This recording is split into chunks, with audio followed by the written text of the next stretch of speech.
A rich art gallery owner named Susan Morrow waits for her art show to conclude and comes home. Her butler tells her that a package has arrived for her. She tries to open it, but gets a paper cut.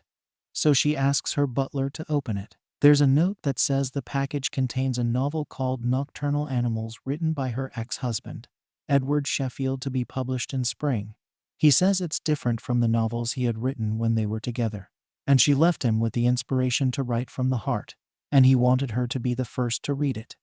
He says he'll be in LA till Wednesday on business, and it would be good to see her after a long time, and gives her his contact details. Her husband Hutton Morrow greets her. He asks her about the package, and she tells him that her first husband sent a novel that he has written. She says she tried contacting him a few years ago, but he did not answer her, and he works as an English teacher in Dallas, and he never remarried. She asks Hutton why he didn't come to her gallery opening, and why he didn't come to sleep. He says he didn't want to wake her, as he was working late. She says she wasn't asleep as she was nervous about the opening, but it went well. She asks him if he wants to come to the beach that weekend, just the two of them. He tells her that he has to go to work, and then back to New York to close a deal. They go to a party. Susan talks to a friend named Alicia, who asks how she's doing. She says that Hutton is having a bad time with his business. Alicia says that she knows, as Carlos told her. Susan says that Hutton would be upset to know that anyone knew about it since he hates to lose. Alicia asks her if she is sleeping well. She says she is fine. Susan asks her how does she do her marriage so well. Alicia says, it's not that bad to have a gay husband. They are best friends and love each other deeply. And she's certainly the only woman in his life, and that lasts longer than lust. It's forever. Susan says that she and Hutton don't have that. Alicia asks her if they ever did. She says they just want different things. Alicia asks her if she loves him, but she leaves as she goes to say goodbye to Hutton, who has to catch a plane. She tells him that she hopes he gets this deal since he really needs it. Susan talks to Carlos, who tells her that the art gallery opening was spectacular. He says he thought the work was incredibly strong, especially in this junk culture. She goes home and starts reading the novel her ex-husband sent her. She sees that he dedicated it to her. In his novel, a family of a father whose name is Tony, mother named Laura, and a daughter named India hit the road and head off to Marta. As Tony is driving, he tells India to get off her phone as she's been on it since ages.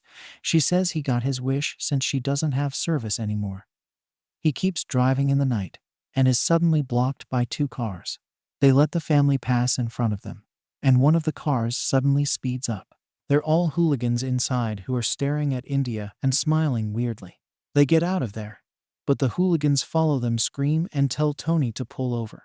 Tony doesn't and asks India if her phone has reception, but she says she took down the license number. The hooligans speed up again and continuously hit their car, asking them to pull over. They push their car to the side and make them stop. A man named Ray gets out of the car and asks why they didn't stop. He tells them they need to stop if there's an accident. He says there's no reception there and calls his friends out of their car.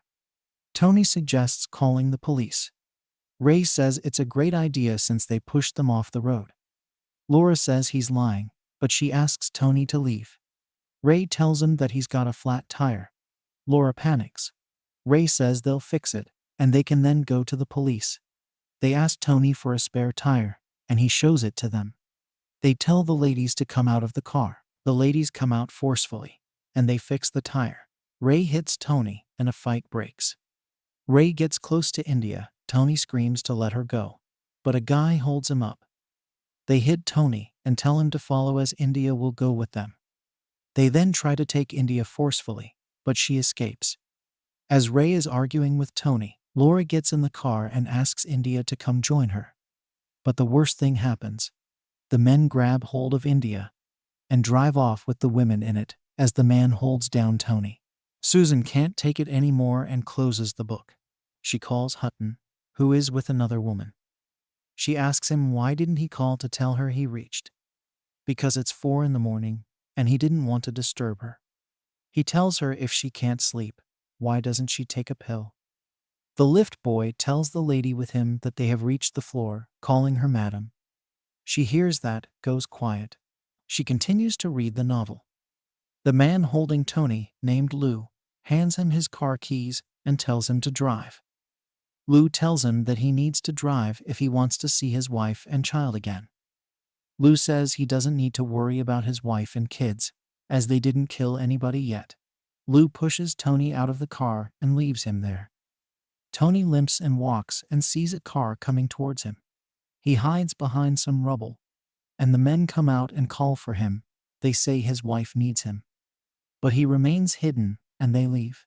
He limps his way to the road, finds a house, and asks the owner if he can make a call. Tony goes to the police to complain, and they tell him that they will call him if they get to know of anything. He goes to stay in a hotel and cries. Suddenly the phone rings and the lieutenant says that they found his car. He asks about his wife and child, but he says that they were not in the car. The lieutenant tells him that a policeman is coming to return the keys and pick him up. Tony meets a policeman named Bobby, who asks him to take him to the house so he can backtrack from there. Bobby asks Tony some questions about the men and the incident. They begin to backtrack from the house. Tony makes him stop and shows him where he found the road. Bobby says that the road leads to where they burn their garbage. Tony's shocked and stands still as he sees his dead wife and daughter. Susan then calls her daughter to check on her, who is still sleeping. Susan thinks about the time she met Edward in New York City. He says he's there for an interview for a scholarship at Columbia. She says she's doing art history there too. She suggests they grab dinner together. At dinner, he tells her that she was his first crush, and he spent time with her brother just to be around her. She says that he was her brother's first crush. He says he didn't know Cooper, her brother, was gay. Susan says he's a nice guy, as other guys would panic if they found out their friend liked them, and that he should call Cooper as his parents disowned him. He asks her why did they do that. She says because they're critical. He says he always liked her mother since she took care of him when his father died, and she and her mother both have sadness in their eyes. She says she doesn't want to be like her. He asks why did she give up on being an artist. She tells him because she is too cynical to be one. He tells her she's underestimating herself. She asks him to come home with her. He says that's a bit direct. She tells him that he was her first crush too, and he says that he knows. Bobby tells Tony the cause of their death. His wife had a fractured skull, while India had a broken arm and was suffocated. Both of them were raped. Bobby tells him that they found his wife's fingerprints on a trailer, and the trailer's owner has not been there since fall, so they can probably find the culprits. Susan goes back to a conversation with her mother, where she tells her that she's going to leave New York and marry Edward. Her mother says it's ridiculous, and she's too young to get married. Susan says she previously tried to convince her to marry Bass. Her mother says Bass is her equal. She says Susan is too strong-willed, and Edward is very sweet, but too weak for her. Susan says she would use the word sensitive to describe him. Mother says that all the expensive things will later be very important to her, things Edward won't be able to give her because he has no money and is not driven. She says he is stronger than her in many ways, just a different kind of strength. The strength to believe in himself and her. Mother warns her not to do it, since she knows he is fragile, and she'll regret it later, since the things she likes about him now, she will hate later. Her mother says that they, mother and daughter, are alike. But Susan denies it, saying they have nothing in common. Susan writes an email to Edward asking him to meet her, as she has a lot to discuss. She gets back to the novel. Officer Bobby sends Tony an image of the suspect. He looks like the person who troubled them that day, but Tony says he does not remember as everything is a blank. Tony wakes up from a nightmare. Tony then says that he knows it was him, but Bobby tells him that it doesn't look good now since these cases can go on for months and years without any break. Susan goes back to a conversation she had with Edward, asking him why he's so driven to write. He says that it's a way to keep things alive. Living things will eventually die, but if he writes it down, it will last forever. Tony meets Bobby, who tells him about an incident at a supermarket. And they caught one guy. One got killed and one got away. And he asks Tony to identify the guy they caught. He tells Tony the man who died was the person whose picture he emailed him a year ago. Tony identifies Lou, but he denies ever seeing Tony and the whole incident. Bobby asks Tony if he's sure it's him, and if he will be a witness in court, and Tony agrees. Bobby says he's going to charge him with murder. Tony asks Bobby if he got evidence. Bobby says his prints were on the trailer. Susan is in her office, and her subordinate Alex reminds her about a board meeting at the gallery. Alex asks her if she slept at night. Susan says she barely sleeps.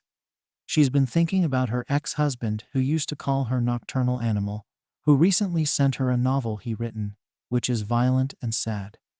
He titled it Nocturnal Animals and dedicated it to her. Alex asks her if she loved him. Susan says yes, but she didn't believe in him. She says she panicked and did something horrible and unforgettable to him. She brutally left him for the handsome Hutton. She attends the board meeting, and they discuss whether to fire a certain candidate. But she says that they should support her and not let her go. Bobby takes Tony and shows him the guy and asks him to identify him. Tony confirms that he is the guy, and they go to talk to him. Bobby tells Ray to come to the police station so that they can ask him some questions. As they are in the car, Ray says that he has rights and he wants a lawyer. But Bobby tells Tony to narrate the whole incident and asks him if he remembers anything. He denies it completely. Bobby points a gun on Ray and says that he is recording the whole conversation, and they go to the trailer. Tony starts screaming at Ray and asks him how did he kill his family, waits for an answer, and hits him. Susan goes back to a conversation she was having with Edward, where he showed her a book he was writing, and she criticized it. He got defensive and said that she is like her mother. Then he says he doesn't want to fight, and he leaves. Bobby informed Tony that they're letting Ray go since they do not have enough evidence. Tony asked him what will they do about Ray. Bobby says he will think of something and tells him to come there soon. Bobby tells Tony that he has lung cancer, and the DA is not taking the case to court since it's weak. But he won't let his last case go like that, and he won't let a murderer walk loose. He says that Ray's lawyer made a deal with the DA. He says the problem is his alibi that says he's with a girl who is supported by her aunt. Bobby tells Tony that he plans on taking Ray to his place, and he wants Tony to be there too. Bobby will make Ray suffer, and we'll see what he does. Tony asks Bobby if he has any family. Bobby says that he only has a daughter, but she doesn't know about his cancer. Tony forces him to eat. Susan goes back to the time when she was walking with Edward, and she tells him that it's not working, and they are too different, and they're not right for each other. Edward says that they are perfect for each other. Susan says she needs a more structured life and future. She says she's a realist. He says that she's afraid, but she says that she's not scared, but she's unhappy. She says that he's so wonderful, sensitive, and romantic. But he stops her saying that she thinks he's weak. She says that she didn't say that. He asks her if she loves him. She doesn't answer and later says yes. He tells her, if you love someone you should never throw it away. You should work it out. You have to be careful with it, as you might never get it again. But she says she can't do this anymore and walks away. While he tells her she can't just walk away from everything. Bobby tells Tony that he is taking Ray to his place and asks him to follow. They get there.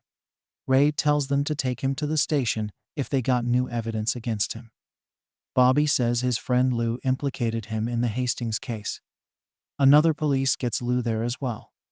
Ray and Lou understand that they have both been lied to against each other by the cops. Bobby unties them and asks Tony, who is holding the gun against them, what he's going to do to them. As Bobby goes coughing into the other room, the men see an opportunity and try to run away. But Bobby comes rushing back, takes the gun from Tony and shoots Lou, but Ray gets away. Susan goes back to when she aborted Edward's child. Hutton tells her he will never find out about it. But she sees Edward standing in front of her car. Tony has an outburst. He screams, says that he should have stopped it, protected them, and should have seen what's coming. Bobby tells him that they need to go search for Ray, as he will hitchhike, and gives Tony his gun, saying he got another one. Tony finds Ray hiding in a cabin. Ray asks him where his police friends are. He says they are on their way. Ray asks him about Lou. He says he is dead. Ray then confesses about killing his family, saying that his daughter thought he was a rapist, so she got raped. Ray intimidates Tony, saying he remembers fucking his wife and that he's weak, but Tony shoots him, and Ray hits him with a steel bar. Tony wakes up injured and Ray is dead on the floor. Tony walks out of the cabin and falls down. Susan gets a mail from Edward, asking her about when and where they'll meet. Susan gets ready to go meet Edward, but she is seen waiting at the restaurant as it empties, and he doesn't arrive. Thank you guys for watching. I hope y'all liked the video. If you did, make sure to smash the like button and subscribe to watch many more such cool recaps. And hit the bell icon too. Bye.